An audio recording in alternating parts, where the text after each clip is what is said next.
Everybody has his own special dream of what the world's going to be like in the future. But we all know it's steadily shrinking.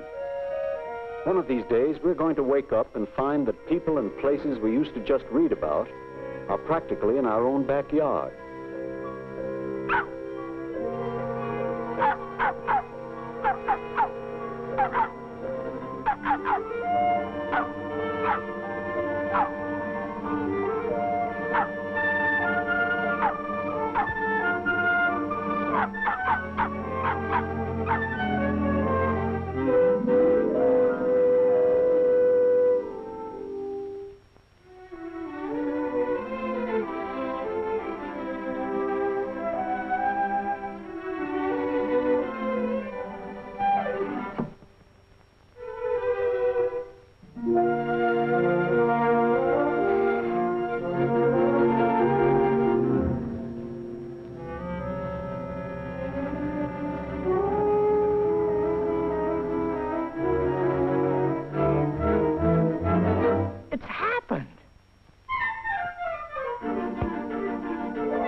The looks of this. Why not? It's going to be wonderful. Nah, it'll never work. You can't get along with those people. They're too different. We'll get along. We've got to. The future of civilization depends on brotherhood.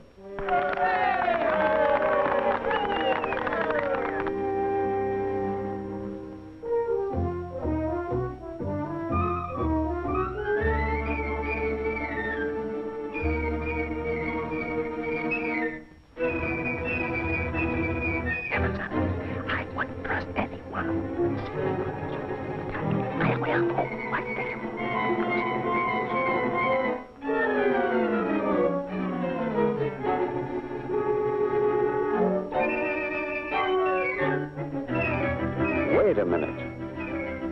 What about this business of brotherhood?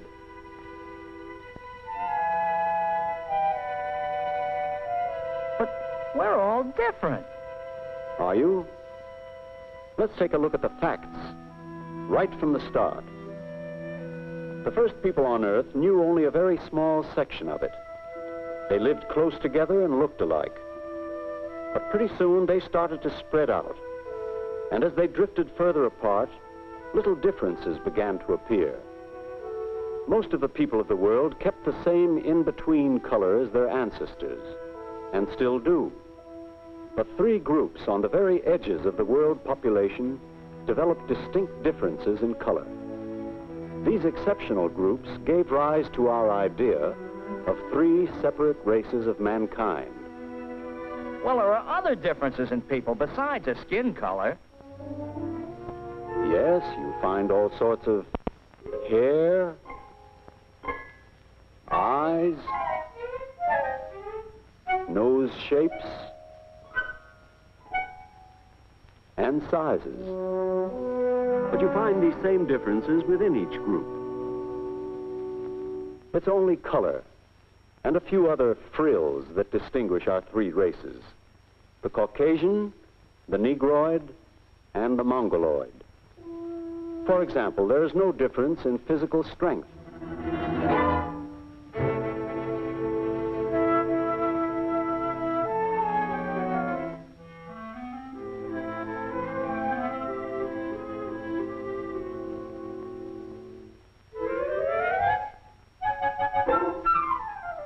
Well, strength, sure, but what about brains? are some variations. For instance, there's a difference of about 50 cubic centimeters in the size of the brain of the average American Negro and the brain of the average American white, both of which are smaller than the brain of the average Eskimo. And the largest brain on record was that of an imbecile. So it isn't the size of a brain that counts, it's what it can do. And their tests have shown that our 3 average men are equal. If you take their skins off, there's no way to tell them apart. The heart, liver, lungs, blood, everything's the same. Everything's the same. Heart, liver, lungs, blood.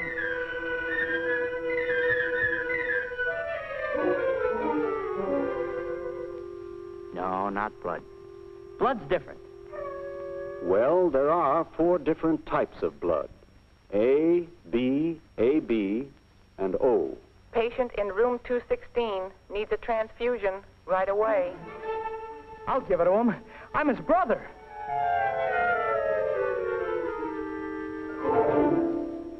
Stanley! He's dead! Yes, but he wouldn't be if we'd been more scientific about it. Brother or no brother, what he needs is type A.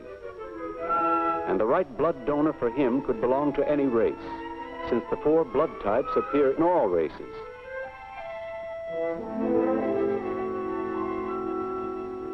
Say, we're not really so different at all. Like you say, it's just the frills.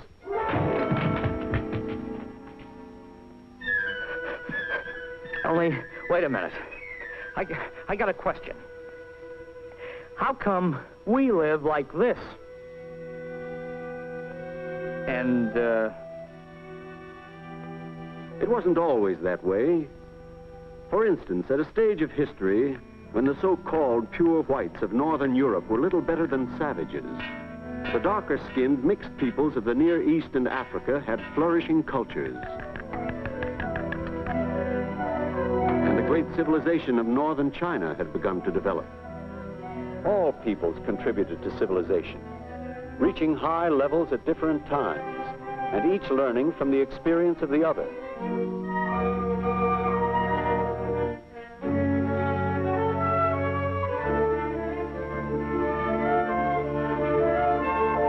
But there were certain basic ideas which were common to all branches of the human race.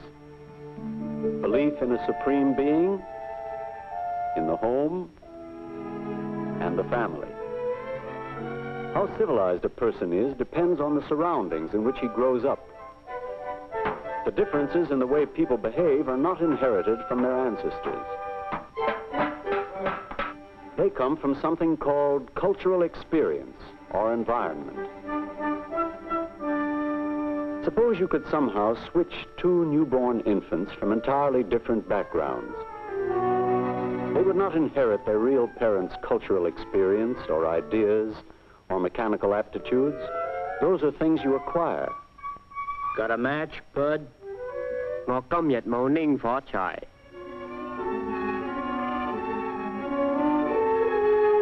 I get it. But now that we're living so close together, we can get used to each other's ways and work together peacefully.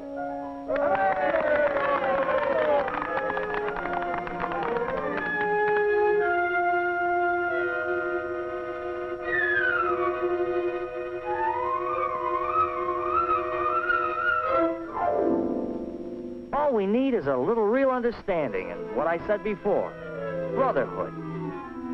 Right.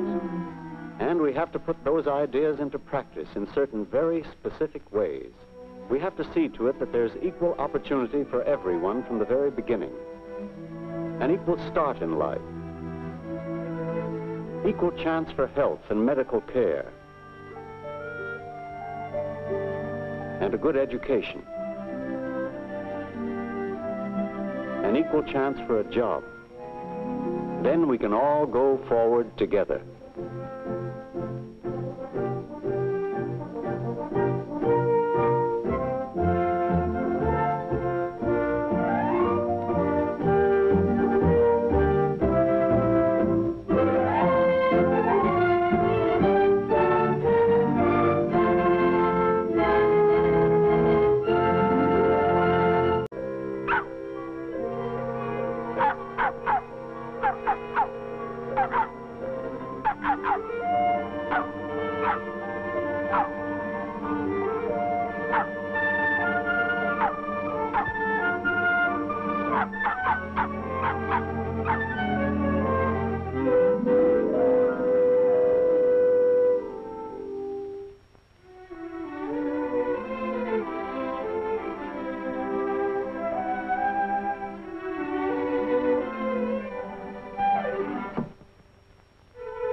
It's happened.